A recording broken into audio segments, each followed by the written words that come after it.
Chapter 2. Who am I? In order for us to determine the means by which we can discover who or what we really are, it is necessary for us first to gain a clear, theoretical understanding of what we are and what we are not. We can gain such an understanding only by carefully and critically analyzing our experience of ourself. For such an analysis to be complete and thorough, we must consider our experience of ourself not only in our present waking state, but also in each of our other two states of consciousness, dream and sleep. This approach is similar to the well-established method of research adopted in all the objective sciences. In those sciences, researchers first carefully consider all the already known facts about the subject under investigation in order to formulate a reasonable hypothesis that can explain those facts, and then they proceed to test that hypothesis by rigorously conducted experiments. The hypothesis formulated by spiritual scientists, or sages as they are more commonly called, is that we are not the body composed of inconscient matter, nor are we the mind consisting of thoughts, feelings, and perceptions, but that we are the essential underlying consciousness by which the body and mind are both known. This hypothesis has been independently tested and verified by many sages before us. But unlike the findings of the objective sciences, the findings of this spiritual science cannot be demonstrated objectively. Therefore, to be truly benefited by this science of self-knowledge, we each have to test and verify this hypothesis for ourselves. In order to do so, we must each experiment to see whether or not the consciousness that we experience as I can stand alone, without our body or mind. If we are able to remain as consciousness in the absence of any kind of body or mind, we will prove to ourselves that we are neither of those objects known by us. In order to remain as our mere consciousness I am, without any awareness of our body or mind, it is necessary for us to know our consciousness in its pure form, devoid of any contents, devoid of any objects of knowledge. We are so accustomed to identifying our consciousness I am with our body and mind that it may initially appear difficult for us to distinguish our essential consciousness from these objects known by it.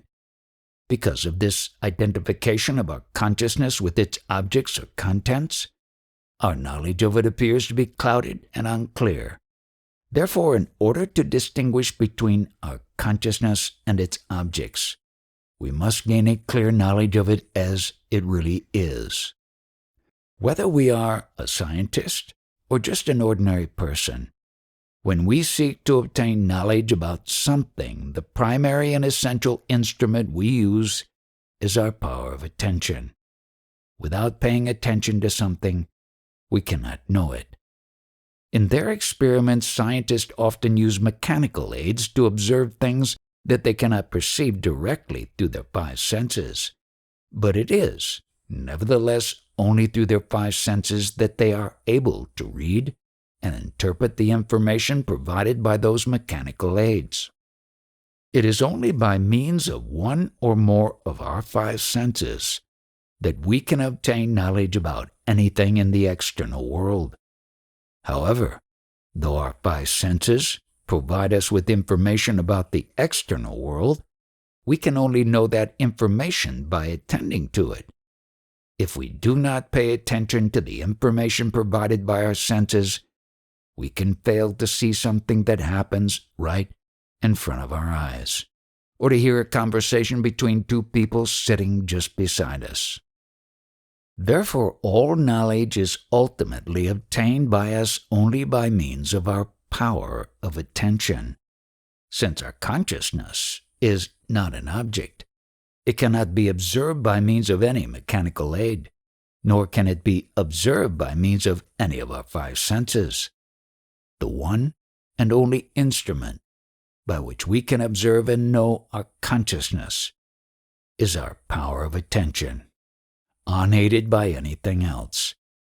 Since we are consciousness, and since our consciousness knows itself without any sort of aid, all we need do to obtain a clear knowledge of our consciousness as it really is to withdraw our attention from all the objects known by our consciousness and to concentrate it only upon our consciousness itself. Since our power of attention is our power of knowing or consciousness, which we are free to direct towards whatever we wish to know, concentrating our attention upon our own consciousness means concentrating our attention upon itself, or concentrating our consciousness upon itself. Since we experience our consciousness or power of knowing as I, as our own essential self, attending to it is not any form of objective attention, but is a purely subjective attention, a perfectly non-dual self-attention, an attention to our own essential self or I. Only by thus attending to our own essential consciousness, which we experience as I, will we be able to distinguish between this consciousness and all the objects known by it, including the body and mind that we now mistake to be I. By thus attending to our consciousness and thereby distinguishing it from its contents, we can experiment and know for certain whether or not we can remain as mere consciousness, entirely separate from our body, our mind, and all its thoughts, feelings, and perceptions. If we are able to do so, we will prove to ourselves that in essence we are only consciousness, and that we are neither the body nor the mind that we now mistake to be I. Let us therefore now analyze our experience of ourself, thoroughly examining how exactly we experience ourself in each one of our three states of consciousness, waking, dream, and sleep, in order to obtain a clear theoretical understanding of what we are and what we are not. By doing so, we will be able to verify for ourselves whether or not we can reasonably arrive at the hypothesis mentioned above. When we analyze our experience of ourself in our present waking state, we can see that our knowledge of who or what we are is confused and unclear. If we are asked, "Who are you?" we reply, "I am Michael James, I am Mary Smith, or I am whatever else our name may be." This name is the name given to our body, and we identify ourselves with this name because we take our body to be I. We feel, I am sitting here reading this book, because we identify ourselves with our body. This sense of identification, I am this body, is so strong that it remains with us throughout our waking state. In fact, it is the basis of all that we experience in this waking state. Without first feeling this body to be I, and thereby limiting ourselves within its confines, we would not know or experience any of the things that we experience in this waking state. Not only is the external world known by us only through the five senses of this body, but even the thoughts and feelings that we experience within our mind are felt by us to be occurring only within this body. All our perceptual, emotional, mental, and intellectual life in the waking state is centered in this body. All that we take ourselves to be, and all that we take to be ours, is centered in and around this body. For us, this body is not only the center of our life, it is the center of the whole world that we perceive around us. However, we identify ourselves not only with our body, but also with our mind, and though our body and our mind are obviously very closely connected, we speak of them as two different things. Since we simultaneously identify ourselves with two things that we take to be different, is it not clear that in our present waking state, our knowledge of who or what we actually are is confused and uncertain. Moreover, though our sense of identification with this body is the foundation of all that we experience in our present waking state, we cease to identify this body as I as soon as we fall asleep or go into a coma or any other such state. In sleep, we either remain in the state of deep dreamless sleep, in which we are not aware of any body or any other thing, or we dream some imaginary experiences. In dream, as in waking, we identify ourselves with the body, and through the five senses of that body, we perceive a seemingly external world consisting both of inanimate objects and of people and other sentient beings like ourselves. While we are in a dream state, we identify a dream body as I in exactly the same manner that we identify our present body as I in this waking state, and we take the dream world that we see to be real in exactly the same manner that we take the world that we see in this waking state to be real. But as soon as we wake up from a dream, we understand, without the least doubt, that all that we have experienced in that dream was only a product of our own imagination and was therefore unreal. Thus, the dream state clearly demonstrates to us that by the power of its imagination, our mind has the ability not only to create a body and world, but also simultaneously to delude itself that that imaginary body is I, and that that imaginary world is real.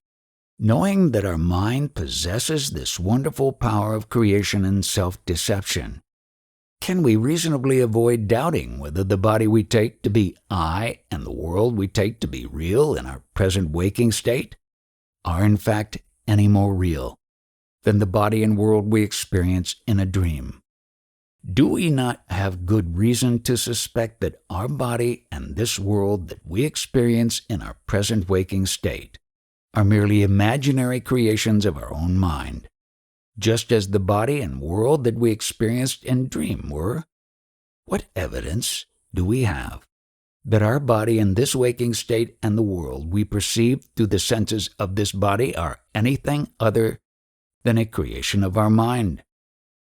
In this waking state, we understand that the bodies and worlds we experience in our dreams are merely products of our imagination and exist only within our own mind. Yet we generally assume without question that the body and world we now experience are not mere products of our imagination, but exist independently outside our mind.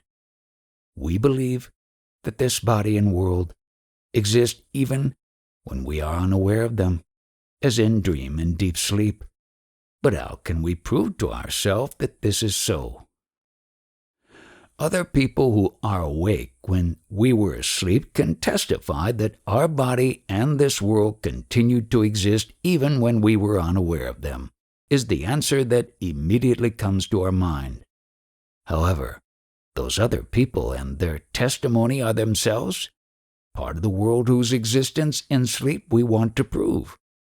Relying on their testimony to prove that the world exists when we do not perceive it is like relying on the testimony of a confidence trickster to prove that he did not swindle our money. The people we meet in a dream may testify to us that the world we perceived then existed even before we perceived it.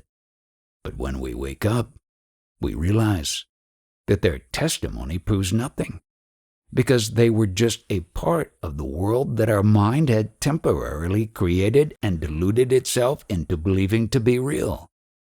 There is no way we can prove to ourselves that the world exists independent of our perception of it, because any proof we may wish to rely upon can come only from the world whose reality we are doubting. The body and the world that we experience in dream are fleeting and insubstantial. They appear one minute and disappear the next. Even within one dream, we flit from one scene to another. One moment we are in a certain place, and the next moment it has become another place. One moment we are talking with a certain person, and the next moment that person has become someone else. In contrast, the world we experience in waking is consistent. Each time we wake up from sleep or from dream, we find ourselves to be in the same world that we were in before sleeping. Though the world we see in the waking state is constantly changing, those changes are all happening in a reasonable and comprehensible manner. If we are in one place now, we do not suddenly find ourselves to be in another place the next moment. If we are talking to a certain person, that person does not suddenly become some other person. Therefore, what we experience in waking is definitely more real than what we experienced in dream. In this way, we reason with ourselves and convince ourselves that it is reasonable for us to believe that the body and the world that we experience in waking are not merely a product of our imagination, like the body and world that we experience in dream, but really exist independent of our imagination. However, none of these superficial differences that we can point out between our experience in waking and our experience in dream can actually prove that what we experience in waking is any more real than what we experienced in dream. These superficial differences are not differences in substance, but only differences in quality. Just because the world we perceive in waking appears to be more lasting and internally consistent than the world we perceive in dream, we cannot reasonably conclude thereby that it is not merely a product of our wonderful power of imagination and self-deception. The differences that we can point out between our experience in waking and our experience in dream can be reasonably accounted for in another way. The reason why the world we perceive in waking appears to be more lasting and internally consistent than the world we perceive in dream is that we are more strongly attached to our waking body than we are normally to any body that we identify as ourself in a dream. If we experience any severe shock, pain, fear, or excitement in a dream, we usually wake up immediately from that dream because we do not feel strongly attached to the body that we then identify as I. In contrast, we can usually bear a much greater degree of shock, pain, fear, or excitement in the waking state without swooning, because we feel very strongly attached to this body that we now identify as I. Thus, because our attachment to the body that we identify as I in a dream is usually quite tenuous, our experience of the world that we see in that dream is fleeting, fluid, and often inconsistent. In contrast, because our attachment to this body that we now identify as I in this waking state is very strong, our experience of the world that we now perceive around us generally appears to be more lasting, substantial, and consistent. However, even in our waking state, there are times when this world appears to be dreamlike and unreal. For example, after we have been deeply absorbed in a reverie or daydream, or in reading a book or watching a film, or after we have experienced an intense shock, joy, or bereavement. The reality that we attribute to our body and this world is therefore subjective and relative. All that we know of this world is what we experience in our own mind, and is therefore colored by our mind. In this waking state, our mind tells us that the world we are now experiencing is real, and that the world we experienced in dream is unreal. But in dream, our same mind told us that the world we were then experiencing was real. The differences that we now imagine to exist between that state and our present state did not appear to exist then. In fact, while dreaming, we generally think we are in the waking state. If we were to discuss the reality of waking in dream with someone in a dream, we would probably agree with each other that this waking state, as we would then take our dream to be, is more real than a dream. Our experience of our body and this world is entirely subjective, because it exists only in our own mind. Likewise, the reality that we attribute to our experience of them is entirely subjective. What we know of our body and this world is only our sense perceptions. Without our five senses, we would know neither our body nor this world. Every sense perception is an image or thought that we have formed within our mind by our power of imagination, yet we imagine that each one of them corresponds to something that actually exists outside our mind. Since we cannot know anything about our body or this world, except the images or thoughts that our mind forms about them within itself, we have no way of knowing for certain that either of them actually exists outside our mind. Therefore, since we know from our experience in dream that our mind not only has the power to create a seemingly real body for itself and to perceive a seemingly real world through the five senses of that body, but also has the power to delude itself into mistaking its imaginary creations to be real, and since we have no way of knowing for certain that our body and this world that we now experience in this waking state are not just imaginary creations of our own mind, like the body and world that we experienced in dream, we have good reason to suspect neither our body nor the world actually exists outside our own mind. If they do not exist outside our mind, then they do not exist when we do not know them, as in dream and deep sleep. Since we can be sure that our body exists only when we know it, and since we know our present body in only one of our three states of consciousness, our notion that this body is ourself is open to serious doubt. Since we know that we exist in dream when we do not know the existence of this present body, is it not reasonable for us to infer that we are the consciousness that knows this body, rather than this body itself? If we are consciousness, that is, if consciousness is our real and essential nature, we must be consciousness in all the states in which we exist. Since our consciousness cannot know anything else without first knowing itself, without knowing I am, I know. The essential nature of our consciousness is self-consciousness, the consciousness of its own being or existence. Whatever else it knows, our consciousness always knows I am, I exist, I know. Since it always knows itself as I am, our consciousness cannot be something that it knows at one time and does not know at another time.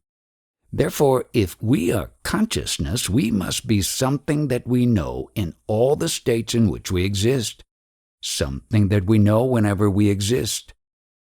Since we now feel ourselves to be not only this body, but also the consciousness that knows this body, and since we feel ourselves to be the same consciousness in dream, even though at that time we also feel ourselves to be some other body, is it not clear that this consciousness that knows these bodies is more real than either of them? Since we are the same consciousness in both waking and dream, and since we are conscious of one body as ourself in waking, and of some other body as ourself in dream, is it not clear that our identification with either of these bodies is an illusion, a mere imagination? Can we then say that we are the consciousness that knows our body and this world in the waking state, and that knows some other body and world in dream? No, we cannot, because the consciousness that knows these bodies and worlds is a transient form of consciousness, which appears to exist in waking and in dream, and which disappears in dreamless sleep. If we exist in deep, dreamless sleep, we cannot be this form of consciousness that knows a body and world, because this object-knowing form of consciousness does not exist as such in deep sleep. Do we exist in deep sleep? Yes, obviously we do, because when we wake up, we know clearly without any doubt, I slept. If we do not exist in sleep, we would not know that we slept, since sleep is a state that we actually experience. It is not only a state in which we exist, but is also a state in which we are conscious of our existence. If we were not conscious in sleep, we could not know our experience in sleep. We could not know with such certainty that we slept and did not know anything at that time. What we are unconscious of in sleep is anything other than our own being or existence, I am. But we are not unconscious of our own being.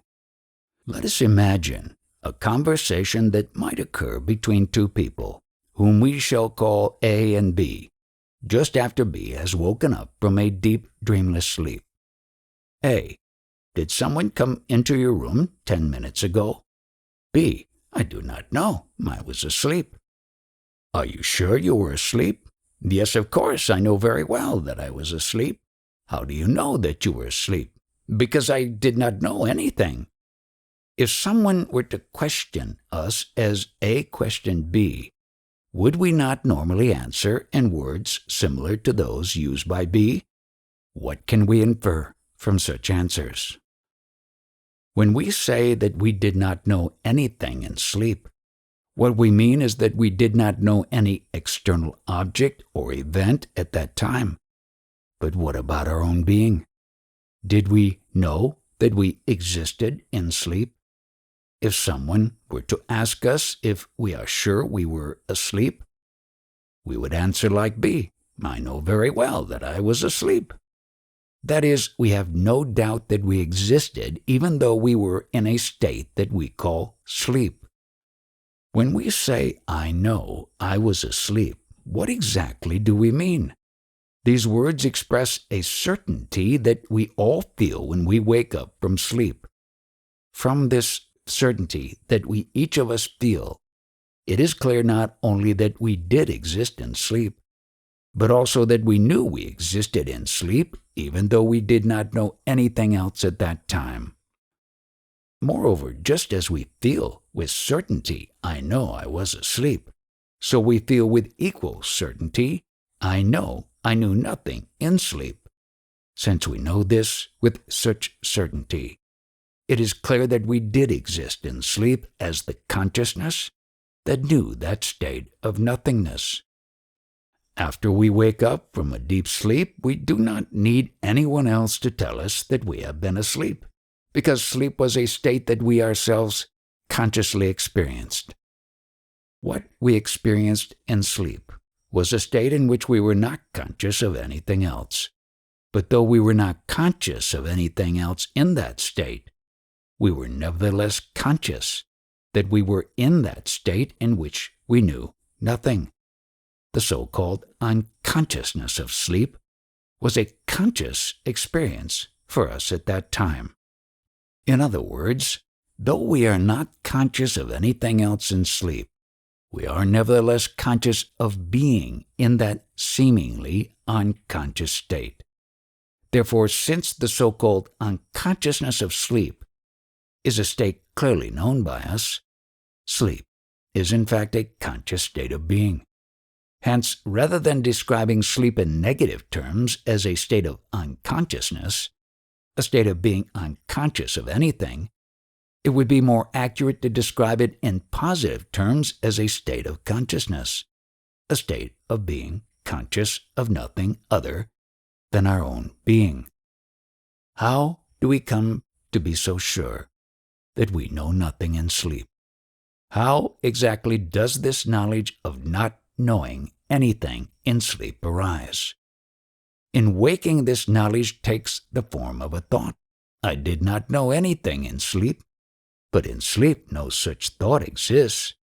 The absence of knowledge in sleep is known by us only because at that time we know that we exist. That is, because we know that we exist, we are able to know that we exist without knowing any other thing. In waking, we are able to say that we knew nothing when we were asleep because in sleep we not only existed in the absence of all other knowledge, but also knew that we existed thus. However, it is important to remember that though in our present waking state we say, I knew nothing in sleep, the knowledge that we actually experience while asleep is not, I know nothing, but is only, I am.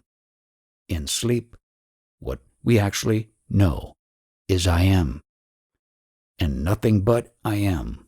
Since this knowledge or consciousness, I am, exists in all our three states of consciousness, and since nothing else exists in all three of them, is it not clear that we are in reality only this essential consciousness I am, or to be more precise, this essential self-consciousness I am?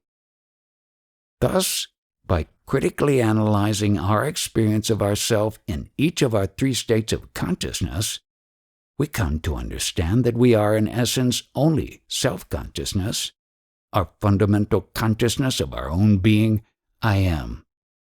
Unless we analyze our experience of our three states of consciousness in this manner, we cannot arrive at a clear, certain, and correct understanding of who or what we really are. This critical analysis is thus the essential foundation upon which the entire philosophy and science of true self-knowledge is built. Therefore, since this analysis is so essential to our correct understanding of ourself, let us delve into it more deeply, examining our experience of our three states of consciousness from several alternative angles.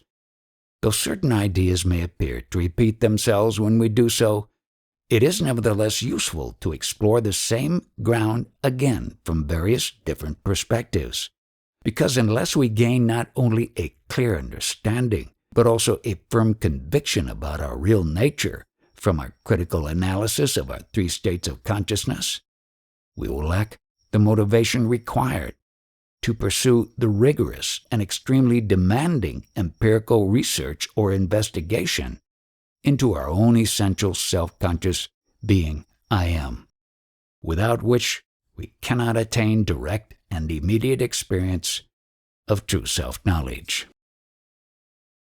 Do we not all feel ourselves to be a particular human body? When we say, I was born at such and such a time and such a place, I am the son or daughter of so-and-so, I have traveled to so many different places, now I am sitting here reading this book and such like.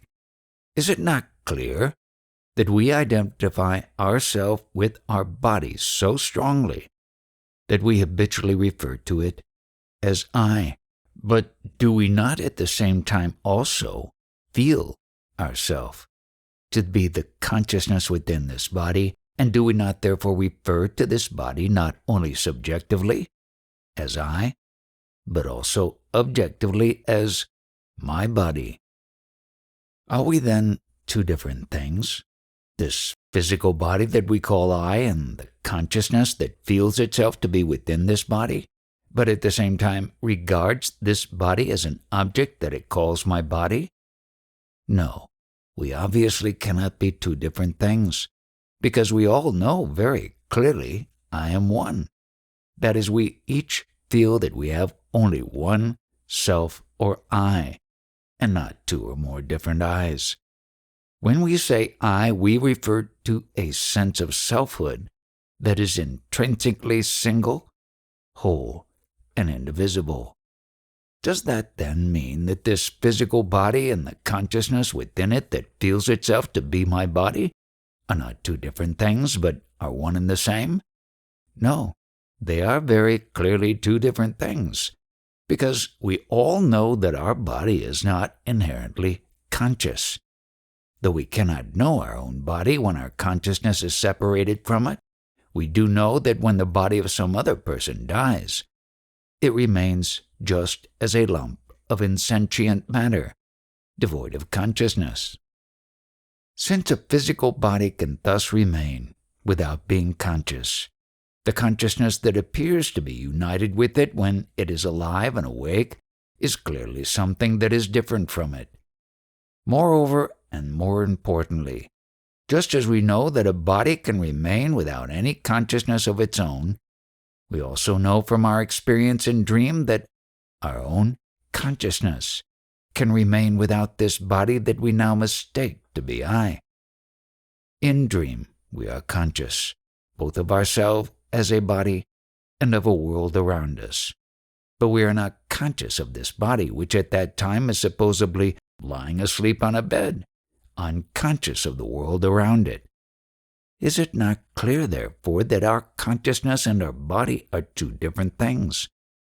Since we thus know from our own experience that our consciousness and this body are two separate distinct things, and since in the waking state we feel ourselves to be both our consciousness and this body, can we say that we are not just one or other of these two separate things, but are a compound formed by the union of the two of them?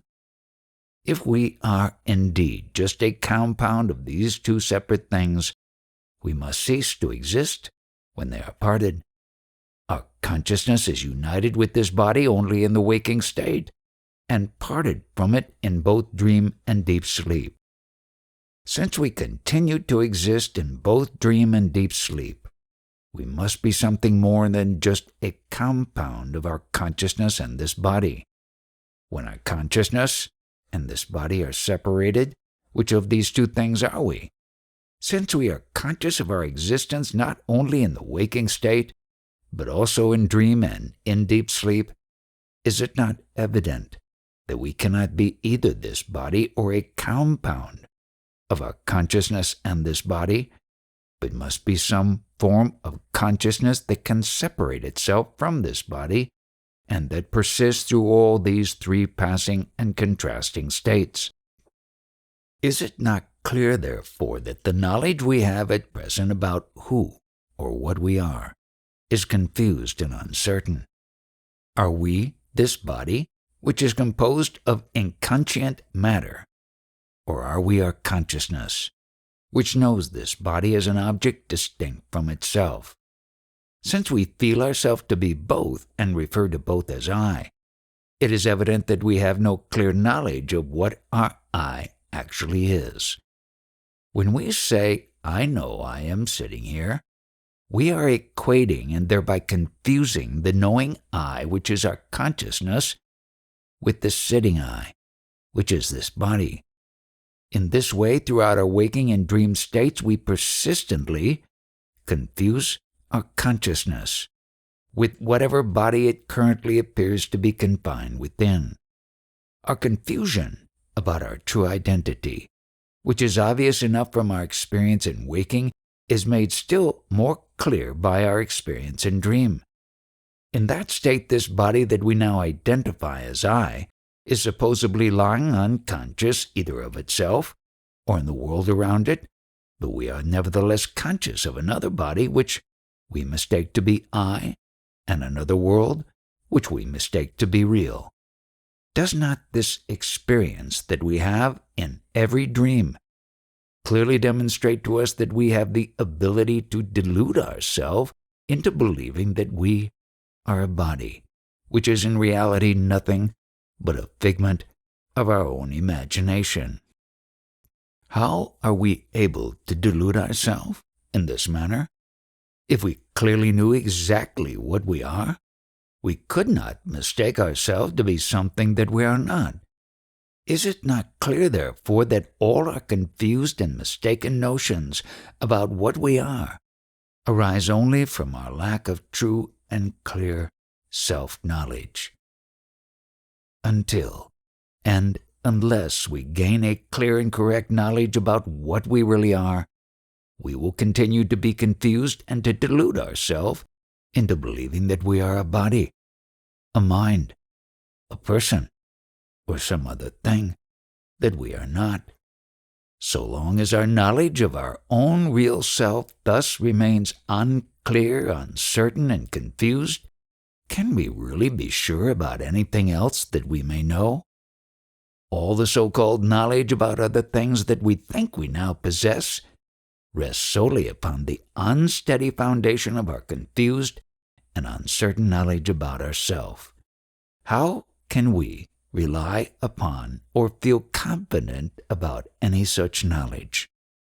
Which is actually real, the body and the world we experience in the waking state, or the body and world that we experience in dream?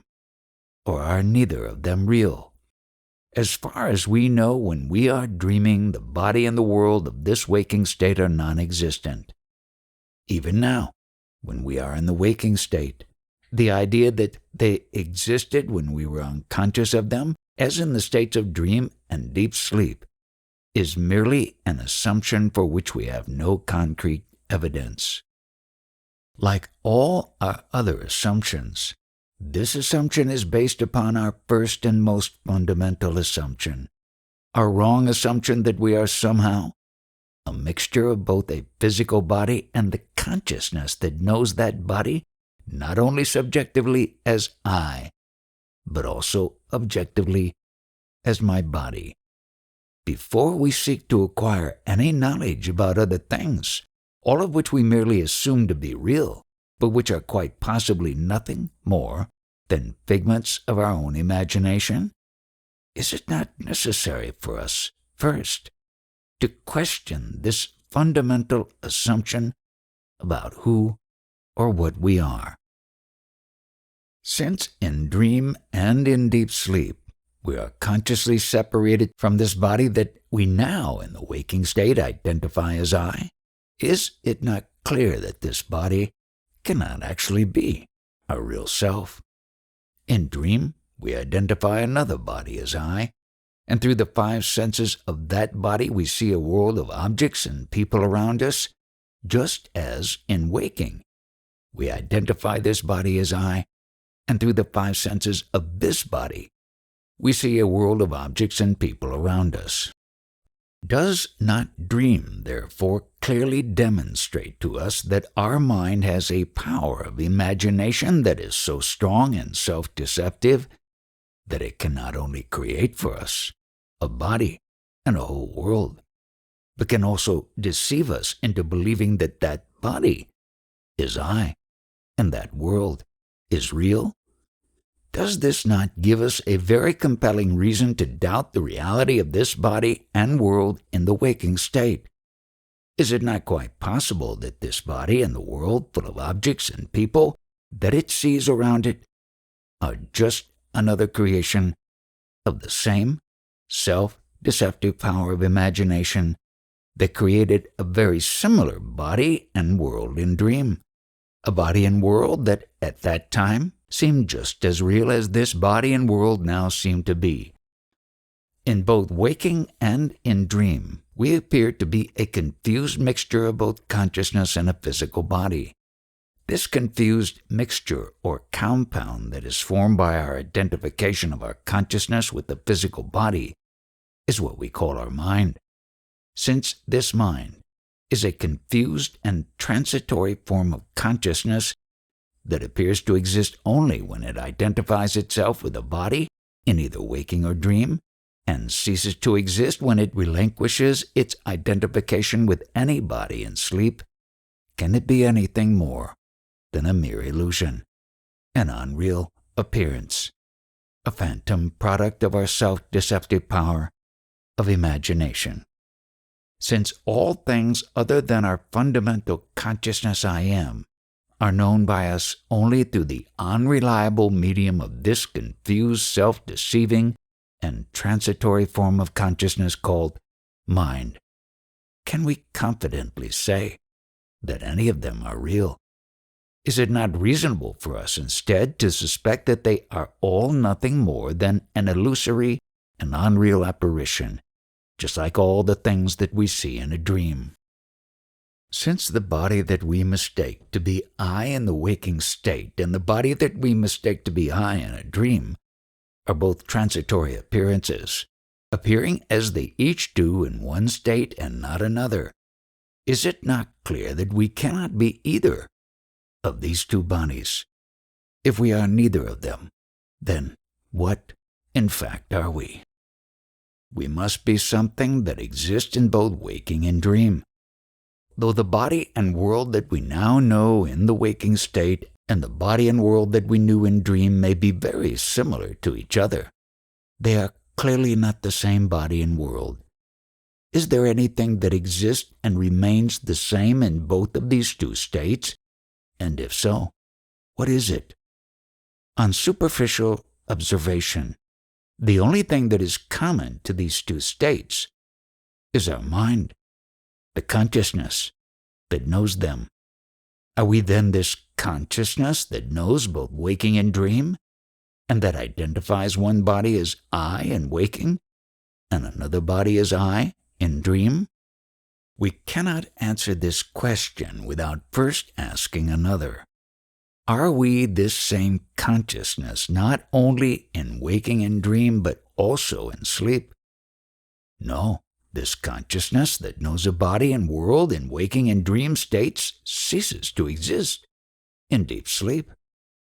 But do we also cease to exist in deep sleep? No.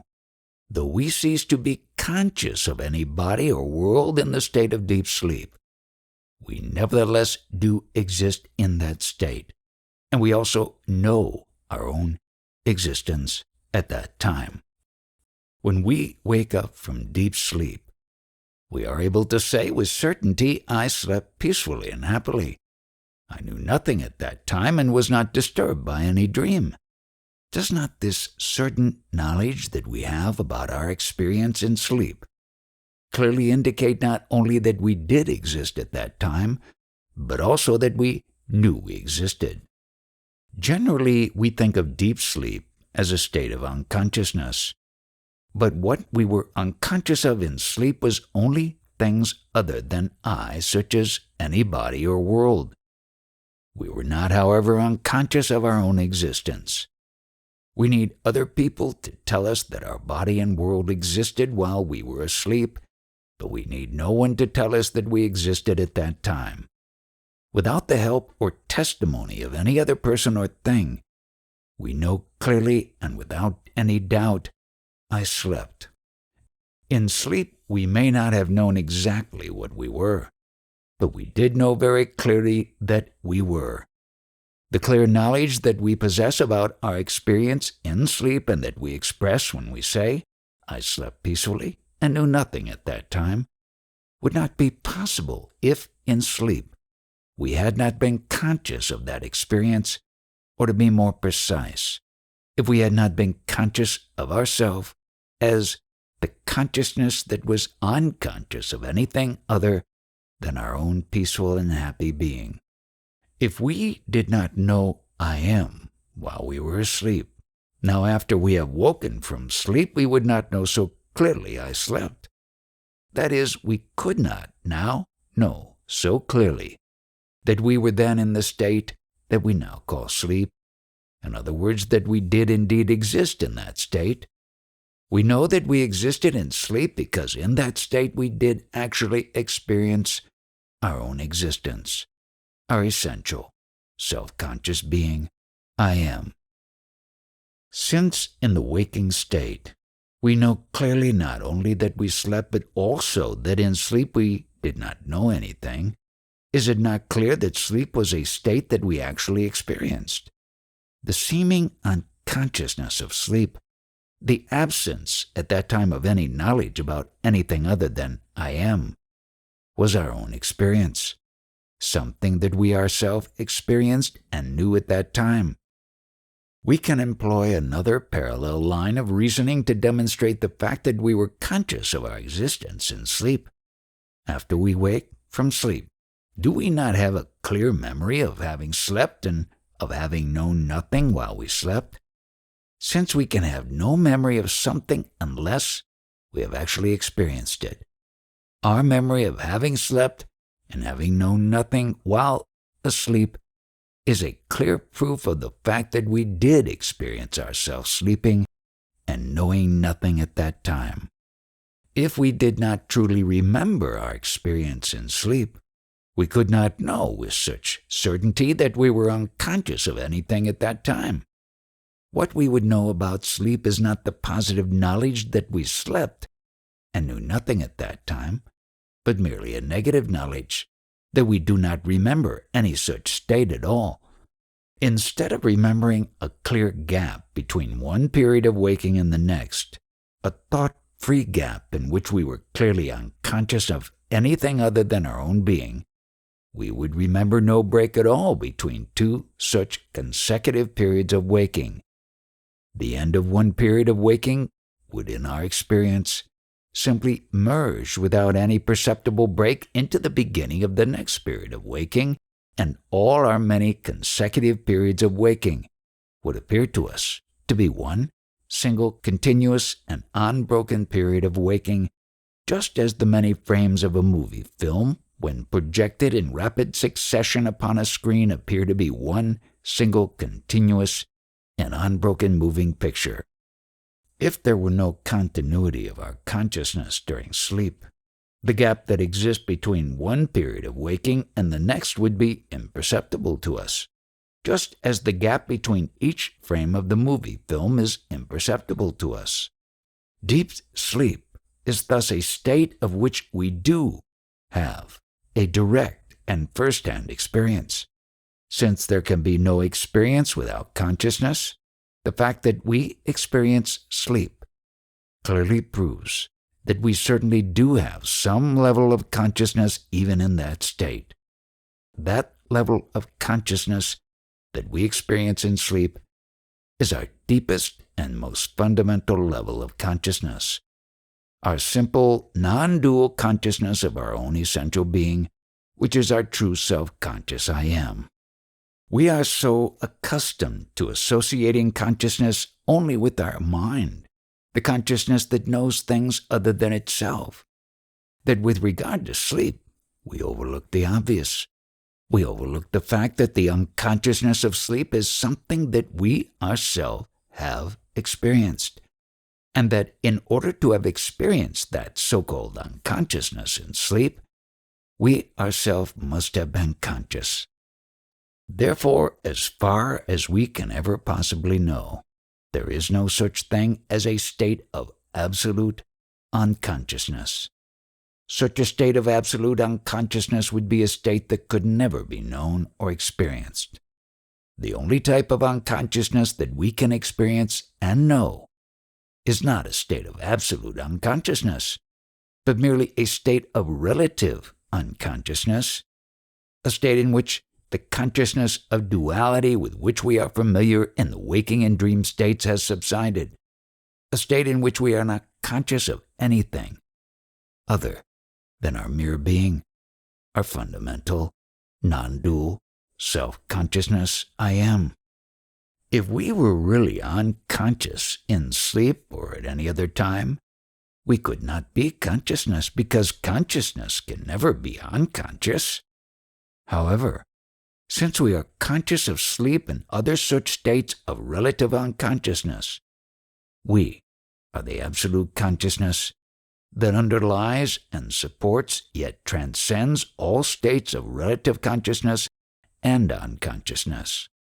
Does not the fact that we experience waking, dream, and deep sleep as three distinct states clearly prove that we exist and are conscious of our existence in all these three states? There is thus a continuity of our existence and of our consciousness through all our three states of waking, dream, and deep sleep. However, the consciousness of our existence or mere being that continues unbroken in all these three states is distinct from the consciousness that knows a body and world in just two of them, namely waking and dream. Our simple and fundamental consciousness of our own mere being that continues throughout our three states is our pure, uncontaminated consciousness I am, whereas the consciousness that identifies itself with a particular body that knows a world through the five senses of that body is the mixed and contaminated consciousness. I am this body. This mixed consciousness that identifies itself with a body is a limited and distorted form of our original and fundamental consciousness I am. Since this distorted consciousness, which we call our mind, appears only in the states of waking and dream and disappears in deep sleep, it cannot be our real nature, our true and essential self. Our real nature is only our pure, uncontaminated, and unlimited consciousness I am, which underlies and supports the passing appearance of our three states. Thus, from our critical analysis of our experience in our three ordinary states of consciousness, we can conclude that we are the underlying consciousness that knows both the conscious states of waking and dream and the seemingly unconscious state of sleep. Or to be more precise, we are that fundamental consciousness which always knows I am, and which in sleep knows nothing but I am, but which in waking and dream appears to know other things in addition to I am. Neither the consciousness of things other than I that we experience in waking and dream, nor the unconsciousness of other things that we experience in sleep, are ever able to conceal completely our fundamental consciousness I am. Nevertheless, they do appear to cloud over and obscure this consciousness I am, making us feel in waking and dream, I am this body, and in sleep, I am unconscious, and thereby they deprive us of our clear knowledge of our true state of mere, self-conscious being. Therefore, to know clearly the true nature of our being, we must use our power of knowing to attend to our fundamental and essential consciousness I am, thereby penetrating beyond the transitory appearances of both the objective consciousness of waking and dream and the seeming unconsciousness of sleep. We normally think of sleep as a state of unconsciousness because we are accustomed to associating consciousness with the state of knowing things other than ourselves in waking and dream. When the knowing of other things subsides in sleep, we experience a state of seeming darkness or emptiness that we mistake to be unconsciousness. So accustomed have we become to associating consciousness with knowing things other than our own being, that we overlook the fact that in sleep we are clearly conscious of our being.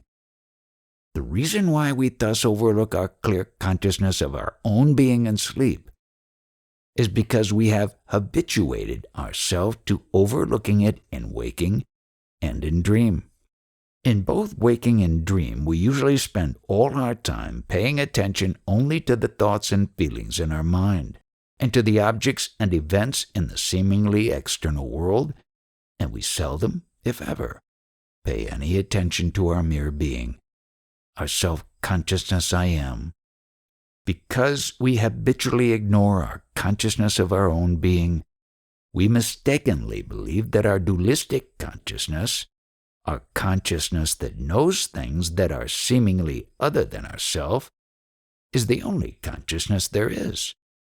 Since this dualistic consciousness subsides in sleep, that state appears to us to be a state of unconsciousness. The consciousness that knows other things is a transitory phenomenon that exists only in waking and dream, but it is not the only form of consciousness that exists. Even in waking and dream, a more subtle form of consciousness exists, underlying and supporting the transitory appearance of our dualistic consciousness. This more subtle form of consciousness is our non-dual consciousness of our own being, the consciousness by which we each know I am. Thus our consciousness in waking and dream has two distinct forms: our fundamental being consciousness, by which we know I am, and our superficial knowing consciousness, by which we know everything else.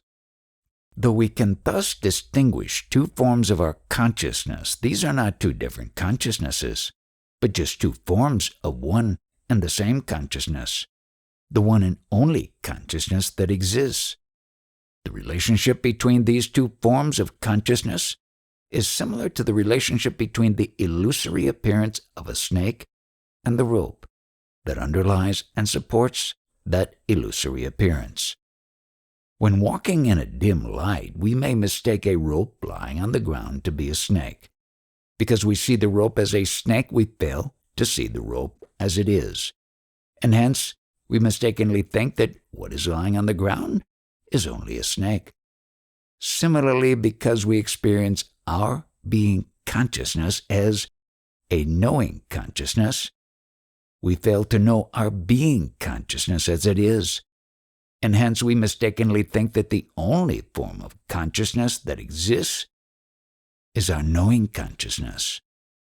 Just as the rope underlies and supports the illusory appearance of the snake, so our being consciousness underlies and supports the transitory appearance of our knowing consciousness. Whereas our knowing consciousness is a transitory and illusory appearance, like the snake, our being consciousness is not a transitory and unreal appearance, but is our true self, our essential being, which exists and is known by us at all times, in all places, and in all states. Since our knowing consciousness, which is what is commonly called our mind, appears in waking and dream but disappears in sleep, it is impermanent, and hence it cannot be our real self, our true and natural form of being and consciousness. Since our being consciousness, on the other hand, exists in all our three states of consciousness, waking, dream, and deep sleep, it is permanent, and hence it is our real self, the very core and essence of our being, our true and natural form of consciousness. Since both the being form and the knowing form of our consciousness are experienced by us in the waking state, we have a choice of either attending to the thoughts, feelings, objects, and events that are known by the knowing form of our consciousness, or to the I am that is known by the being form of our consciousness. When we attend to things other than our being, we seemingly become our false form of knowing consciousness, which is our mind. Whereas when we attend only to our own being I am, we remain as our essential form of non-dual being consciousness, which is our real self. The nature of our essential being consciousness is just to be, and not to know anything other than itself. Since it is consciousness, it knows itself merely by being itself. Its knowledge of itself is therefore not an action, a doing of any sort, but is just being. In order to know our real self, therefore, all we need do is just be. What seemingly prevents us from knowing our real self, our mere being consciousness, is our doing, our rising to know things that we imagine to be other than ourself. Whereas knowing ourself is not a doing, but just being, knowing other things is a doing or action. The very nature of our knowing consciousness or mind is therefore to be constantly doing. Our knowing consciousness comes into existence only by an act of imagination, by imagining itself to be a body, which it creates by its power of imagination. Thus it is nothing but a form of imagination. Since it is itself an imagination, all that it knows is likewise an imagination. Since imagining is a doing or action, the very formation of our knowing consciousness in our imagination is a doing, and of all doings it is the first. Since the rising of our knowing consciousness from sleep is a doing or act of imagination, all that it gives rise to, all our dualistic knowledge, which rises in the form of our thoughts, some of which appear to exist externally as our body, and the other objects of this world, is just a product of doing, a result of our repeated acts of imagination. Thus, from the moment it rises from sleep till the moment it subsides once again in sleep, our mind or knowing consciousness is in a state of constant activity or doing. Without doing, without thinking or knowing something other than itself, our mind cannot stand. As soon as it ceases doing, it subsides in sleep, which is a state of mere being. However, though in sleep we remain as our pure being consciousness, we somehow appear to lack a perfect clarity of self-knowledge in that state. If we clearly knew our true nature in sleep, we could not again mistake ourselves to be a body or anything else that we are not, and hence we would never rise again as our knowing consciousness or mind. Throughout all our normal three states of consciousness, we experience our being consciousness as I am. Yet we somehow imagine that it is obscured by a lack of clarity of self-knowledge. This lack of clarity of true self-knowledge is only imaginary, but because in our imagination it appears to be real, it enables us to imagine that we are a knowing consciousness in waking and dream, and that we do not clearly know ourselves even in sleep, when that knowing consciousness has temporarily subsided. How exactly we are able to sustain this imaginary lack of clarity of self-knowledge even in sleep cannot be understood by our mind or knowing consciousness. However, if we are able now in our present waking state to scrutinize our being consciousness sufficiently keenly, we will discover that this imaginary lack of clarity of self-knowledge never really existed. That is, if we turn the attention of our knowing consciousness away from all forms of duality and focus it cleanly upon our non-dual being consciousness, which we always experience as I am, we will begin to experience our being consciousness more clearly. The more clearly we experience it, the more keenly we will be able to focus our attention upon it.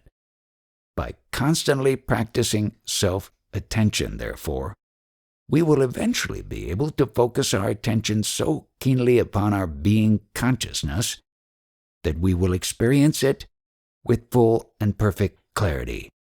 When we thus come to experience our being consciousness with perfect clarity, we will discover that we never really experienced any lack of clarity of self-knowledge. Our being consciousness always knows itself perfectly clearly and never experiences any lack of clarity of self-knowledge. Our seeming lack of clarity of self-knowledge is merely an illusion, an unreal product of our self-deceptive power of imagination, and is experienced only by our mind or knowing consciousness. Therefore, as soon as we experience our being consciousness with perfect clarity, we will discover that in reality, our imaginary lack of clarity of self-knowledge is ever non-existent, and thus the illusion of it will be destroyed forever.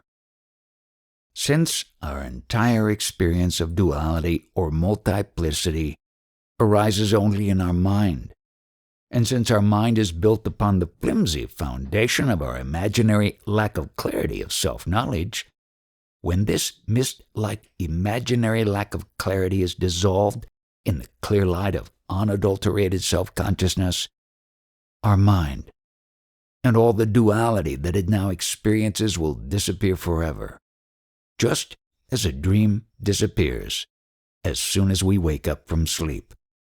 Therefore, in the verse 1 of Ekatma Panchakam, Sri Ramana says, having forgotten ourself, our real self, our pure, unadulterated consciousness I am, having thought this body indeed is myself, and having thereby taken innumerable births, finally knowing ourself and being ourself is just like waking from a dream, wandering about the world. Our present waking state is in fact just a dream that is occurring in our long sleep of self-forgetfulness or lack of clarity of true self-knowledge. So long as this sleep persists, we will continue dreaming one dream after another. Between our dreams we may rest for a while in dreamless sleep, but such rest can never be permanent. Our sleep of self-forgetfulness is imaginary, but from the perspective of our mind, which is a product of it, it appears to be quite real. That is, so long as we feel ourselves to be this mind, we cannot deny the fact that we do appear to lack clear knowledge of our real self, as a result of which the knowledge of ourself that we now appear to experience is confused and uncertain. This lack of clarity of true self-knowledge is what Sri Ramana describes as self-forgetfulness. He also describes it as a sleep, because sleep is a state in which we forget our normal waking self. Just as in our everyday sleep we forget our present waking self, so in our primal sleep of imaginary self-forgetfulness, we seem to have forgotten our real self, which is our ever wakeful consciousness of our own essential and infinite being.